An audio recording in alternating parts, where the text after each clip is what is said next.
What's up, Renegade Nation? Before we begin the video, I'd like to give a big shout out to our most recent Patreon supporters: DJ Jams, Godolson01, Roof Horse, Nicholas Campbell, Marshall Dunn, Weiss Rose, Disgruntled DM, Samuel Ward, Midnight Wings, George Ramirez, Spalargle, Derek King, Rob Pownall, Barnstormer, Kai Nightingale, Oroxen, and Elijah Moffat. Thank you all very much for your support, and if you want to support us on Patreon, feel free to click the link down below to find out more.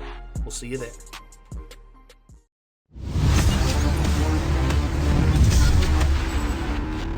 Hey Chad? Uh-huh. Off the top of your head, can you give me 3 Nicktoons that you remember very fondly? Rocket Power. Uh-huh. Doug. Uh-huh. Ren and Stimpy. Uh-huh. Real Monsters. Yes. Wild Thornberries. Yep. Rugrats. Angry Beavers. Let's see. Fairly Odd Parents. What Kablam. Yeah. There's so many, dude. I mean, the list could go on and on. The Ninja Turtles stuff that they did, even the terrible live-action Ninja Turtle show that was terrible, that had the female Ninja Turtle. Yeah, that was on Fox, actually. Was it? I think so. There was so much good shit back then. Well, yeah. Well, here's the thing about... Okay. Nickelodeon owns them now. Owns the Turtles. Well, yeah. Well, they went out and bought them. Mm-hmm. But Doug Walker here has a fairly... He likes pretty much, I think, all those shows, except for one. His namesake. Oh, he doesn't like Doug? It's because, well, number one, he was made fun of so much because it's like, they kept calling him Doug Funny, Doug Funny, Doug Funny. And he says he watched the show, and he didn't find it that appealing. That's just him, though. I mean, well. But like just him. I don't know. I mean, all in all, dude, Nicktoons, for a lot of it, was my childhood. And then, when Toonami happened, that's when everything changed. That's literally when everything changed. And I was like, I can't watch this stuff anymore. I have to watch Fox Toonami. Was killing it. The Disney Channel was killing it. I mean... Yeah. Everybody was killing it back then. There was cartoons galore back then. Toonami just brought a different style. Yeah, it expanded our understanding of what cartoons could be. It just changed up the dynamic. But then again, you already had people drawing characters for cartoons that were inspired by anime and stuff. Like Todd McFarlane shit was very, influenced by Japanese art and stuff. So, and also Avatar: The Last Airbender, very inspired by anime. But that was late. Yeah, that was 2005 to 2008. 2008. That was when I was near high. That was when I was either near or actually that was right when I was about out of high school. So yeah, but still, I went back and watched Avatar, and it's an amazing show. But anyway, we got the Nostalgia Critic here about to talk to us about some Nicktoons. Let's see what Doug's got to say. Here we go. Hello, I'm the Nostalgia Critic guy. Remember it so you don't have to. Hey everybody, it's January. You know what that means? Probably not, because I just made it up. It's Nickelodeon Month! Every January he dedicates it to a certain subject. Like there was Schwarzenegger Month, Nickelodeon Month. There's a bunch of different stuff.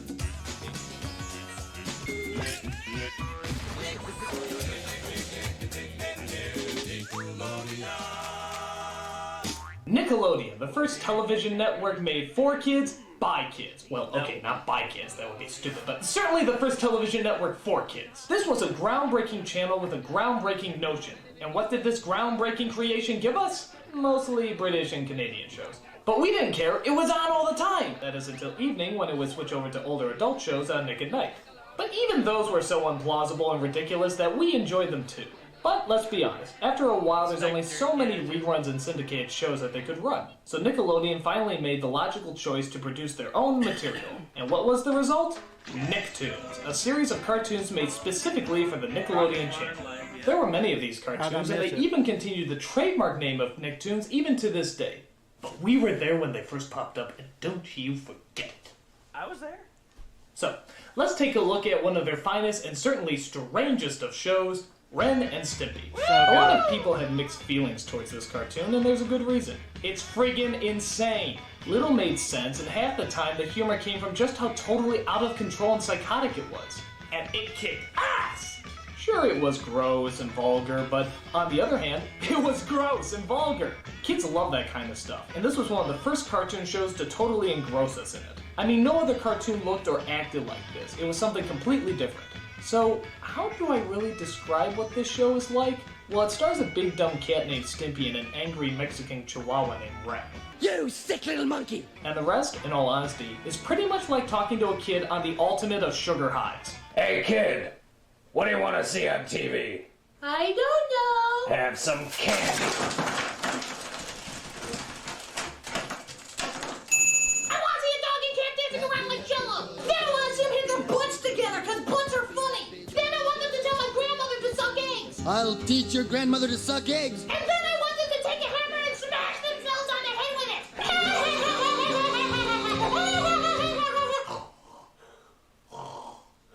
One of the biggest controversies about the show is whether or not Ren and Stimpy are gay.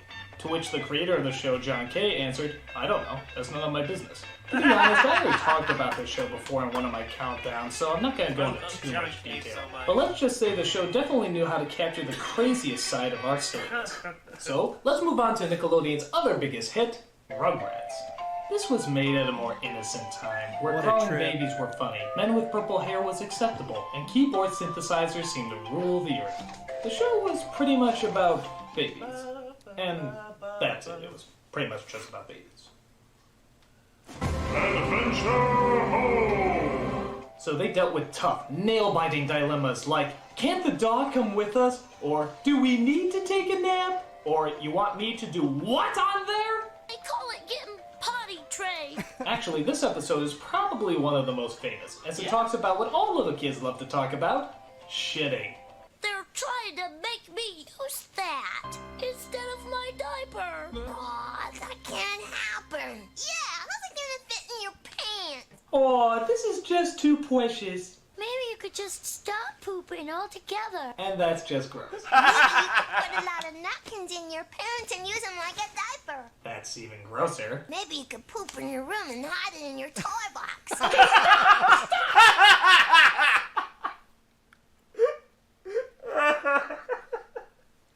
I remember hearing that as a kid and thinking, no. Even as a kid, I'm like, no. It's a hell of a maneuver there, Phil.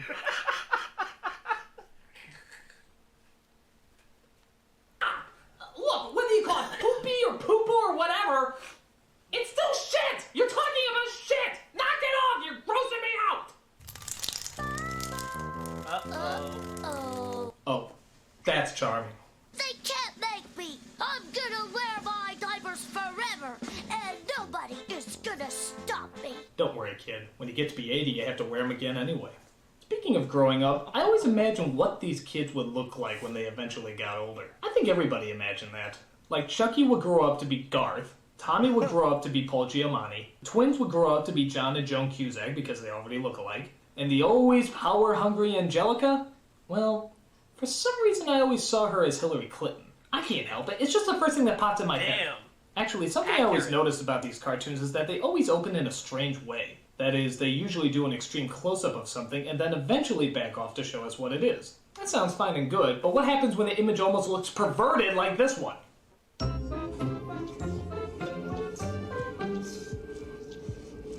Yeah. Is it two pigs humping? Is it the inside of a woman's... What is that? It's a tongue. Oh, it's the inside of a dog's mouth panting. Duh.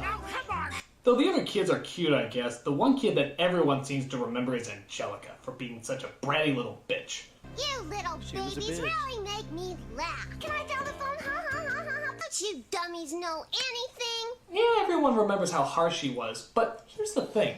She's so mean that she's actually kind of creepy. Don't believe me? Look what happens when I put her face over these disasters.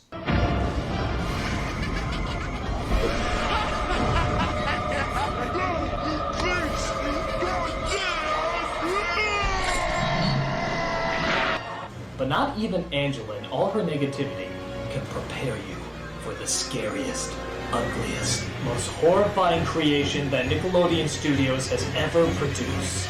Knew it. Knew it! Doug. I knew it! I knew it. I knew he was gonna pull that shit. Whatever. Ah, well. Now, perhaps some of you are wondering why I think so harshly of what appears to be a relatively harmless cartoon. Well, let's just say you knew someone with a very similar name, someone who grew up with that name all his life, and happened to be raised at the exact same time this show came out. I was Nate. My name is Nate in school. There was a detective comic series for kids called Nate the Great. People used to tease me with that. Do I hate Nate the Great? No. I look. This motherfucker needs to feel lucky people recognized him in high school and shut the fuck up. You know? God damn. Do you think any jokes or funny remarks in connection with this show could possibly affect his life in any negative way? Do you? Do you? Obviously, Crest White Strips, don't. Look, it's Doug Funny! Hey, Doug Funny! Where's Patty Mandy? Hey, Doug Funny! On the way to school? You're Doug Funny! You're Doug Funny! You're Doug Funny! You're Doug Funny! Whoa! Excuse me, I, just having another one of my random psychotic episodes brought on by this very show. Luckily, Or was he just like, man, this will make great content? But with Ain't that nobody said, call him fucking Doug Funny. Get out of here. Really? Well, I think it's mostly. That was a reach. I think it's a bit. I honestly, if I ever meet Doug in real life, I'm gonna ask him what he actually thinks of Doug. If that really was what they used to antagonize him about, and like that's the only thing that bothered him, then he got off good. Yeah. You know, is that I really can call what you're much going? worse. Right? Me too. And I thought my shit was just fine. So like, Yeah. I don't know, man. I think he's kind of either really reaching for I a think bit. it's a work. I think it's a work. Yeah. Oh my but God, with your that name's said, Doug. this was a pretty lame show. I mean, the show was pretty much just about a kid who went to high school, and that's it. It was pretty much just about a kid who went to high school. Like a lot of other shows. Doug, or Doug Funny if you want to know his full name, has some very odd friends like Mosquito Valentine, Bud Dink, his dog Porkchop, and Patty Mayonnaise. What is up with these names? What, you didn't have room for Johnny Picture Frame? Larry Toilet Paper? Or Susie Contraceptive? He spends most of his time going after Patty Mayonnaise because, well, she looks pretty. And apparently that's all he needs. Patty Mayonnaise. She's just as bland as I am. Also, what is up with everybody's skin color in this show? Did the town get infected by radioactive poisoning? Yo, man, let me take care of this. I never liked them blue people. On top of that, the Some music people you always gotta sounds like it's explain literally everything farting to. out its soundtrack. Yeah. Just listen.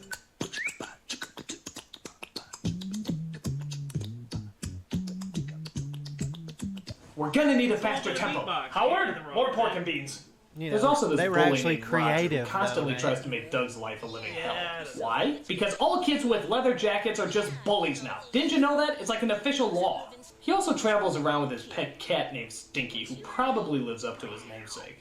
This show is so unrealistic. I mean, what kind of boy would travel around with a cat, wear leather, cover his hair in gel, obsess over his looks, and constantly go after a submissive boy roughly his age? Oh.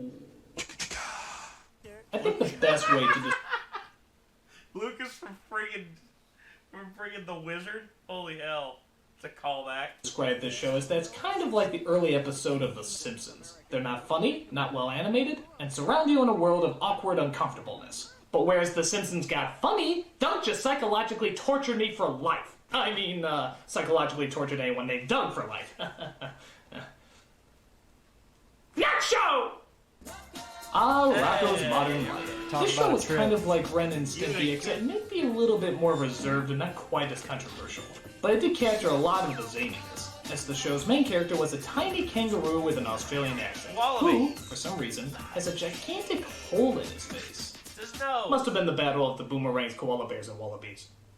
You know, the Great War of the Australian stereotypes. Yeah. Mm-hmm. apparently. Where the dingoes flew high into the night, attacking the armies of shrimp on the Barbie. But the ancient league of fosters bombed all the alligator hunters, leaving nothing but the kangaroos and eucalyptus leaves to brave the darkness. Or so I've heard. He just referred to Steve Irwin and Paul Hogan as alligator hunters. It's all good. He knows everything. So No, he doesn't. He has several. I know that there's several episodes that he's done where he admits to his fuck ups. yeah, he's traumatized by Doug, so we got to give him a break. Anybody who lived through that tragedy has to, be given special privileges. Again, dude, I think it's a work. He's portraying a character here. This is his early work. Yeah, but bro, you can't tackle something as big as, Nicktoons and then drop the ball on it. Well, if you're coming up with crappy shit to talk about during that conversation. Well, yeah, I gotta remember, dude. This should... is the early days of the Nostalgia Critic. This is like 2009, I think. And this is when he was still trying to figure out the character. I like talking shit, Nate. I know That's you all do. it You're is. a heel. That's what you do. All right, sorry.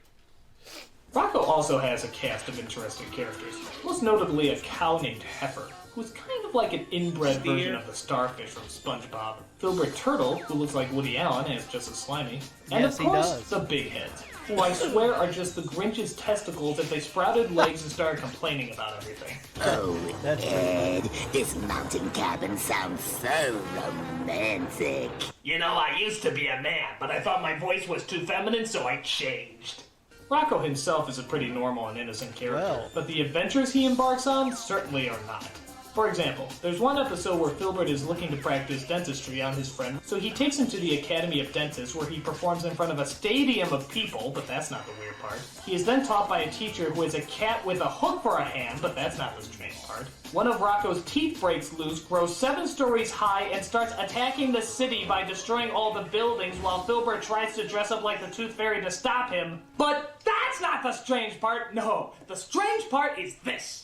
Hey kids, my name is Gordon. Let's talk about good oral hygiene. Rocco went to see a professional dentist, and now his teeth are in perfect condition. You bet they are. So I get the joke, Gordon Lightfoot. Mm-hmm. That's the joke. So for as fucking weird as many of these jokes get, sometimes they hit a little too close in familiarity. Tell me if this bit sounds familiar at all. I never really wanted to be a dentist anyway. I always wanted to be a chimney sweep.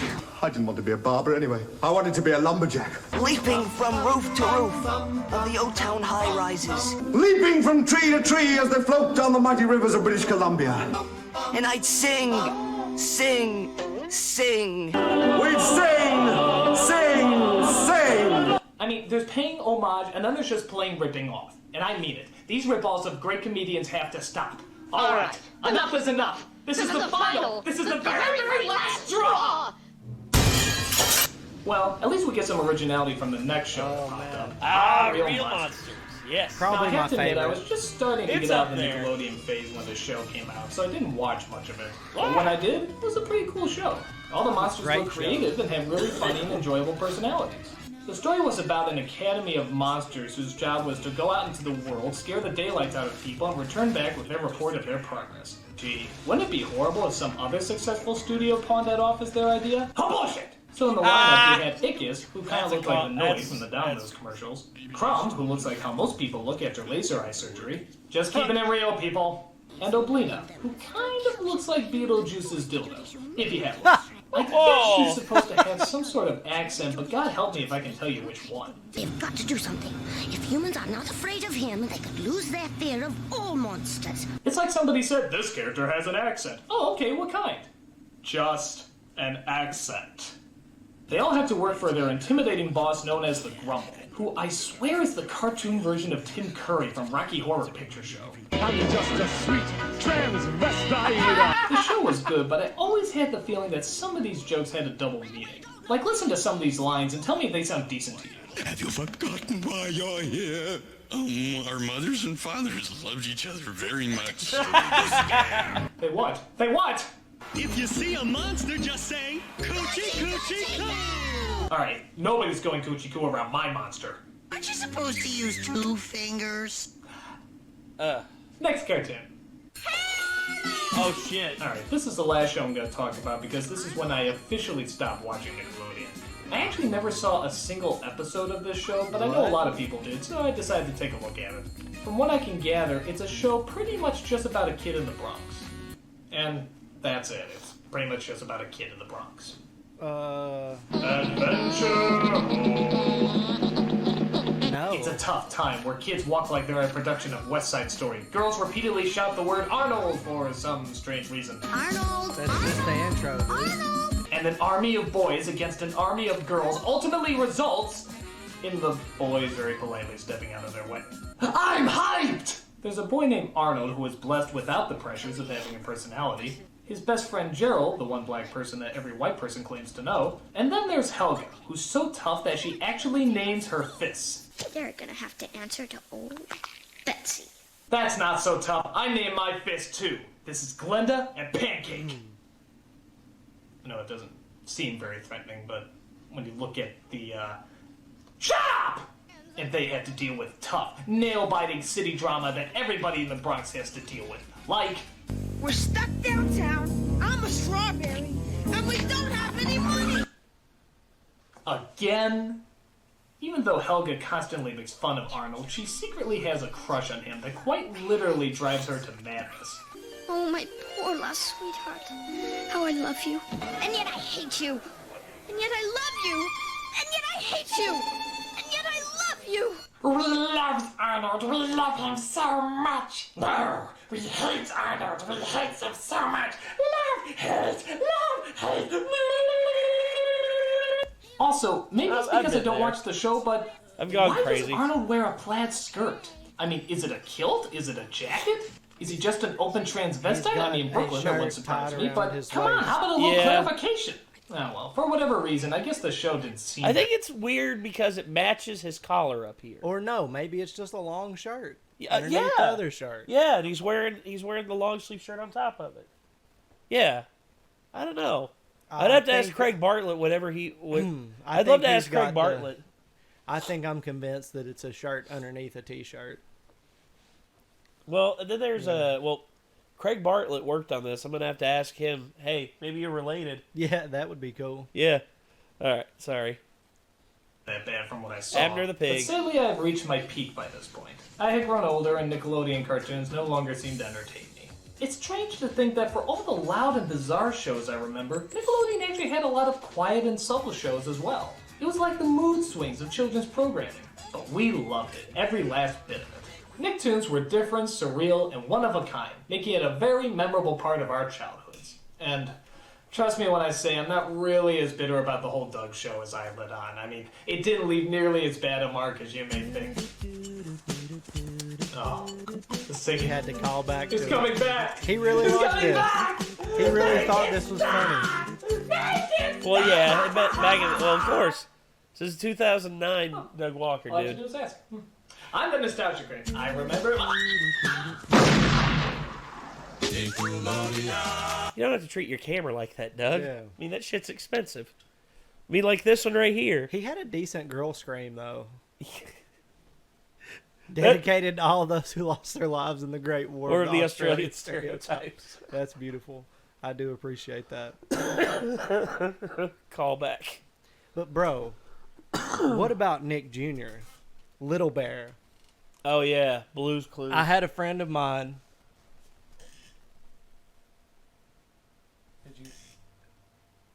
Oh.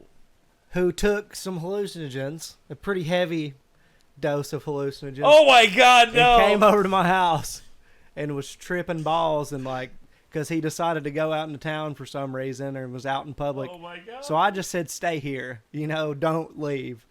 And to keep him mesmerized, I just put on Little Bear. Oh, all of God. it. All of it. And so he persisted, you know, to stay up all night, like I guess people do when that's going on with them. And take gravels from outside, bring them inside, and clean them in my sink until they were just like completely clean. He had a big collection of gravels. Wow. And watched Little Bear. And he said there was this specific scene that was like enlightening to him. He said there was this part where Little Bear was like walking by this pond and there was like a frog or a toad on a lily pad. Yeah. And he was like, "There you are, frog. We thought you were lost. We just found you."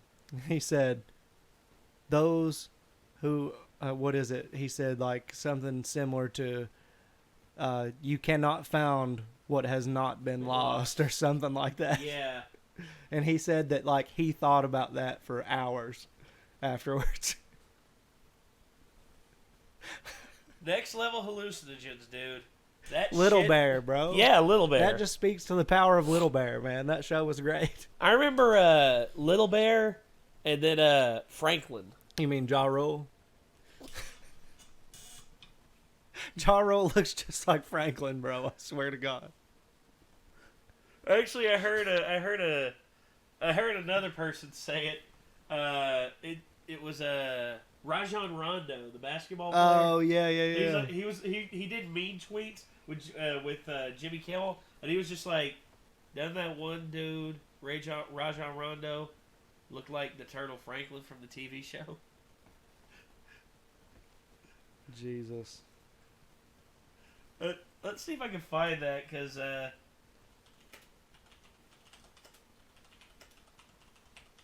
here we are.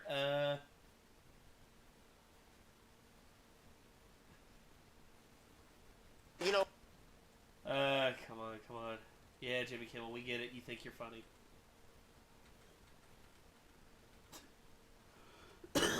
Oh, here it is. I found it.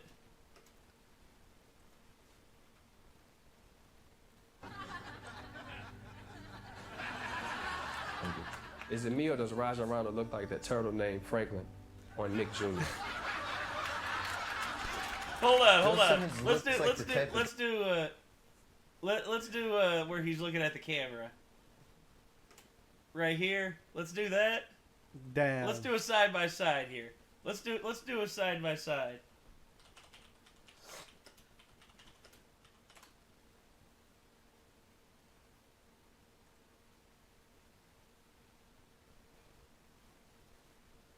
Let's see. Right there. Right there. I mean, now do Ja Rule real quick. No, with Franklin. Actually, hold on. I know.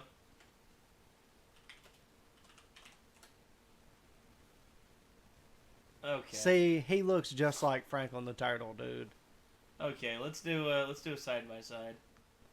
It's undebatable.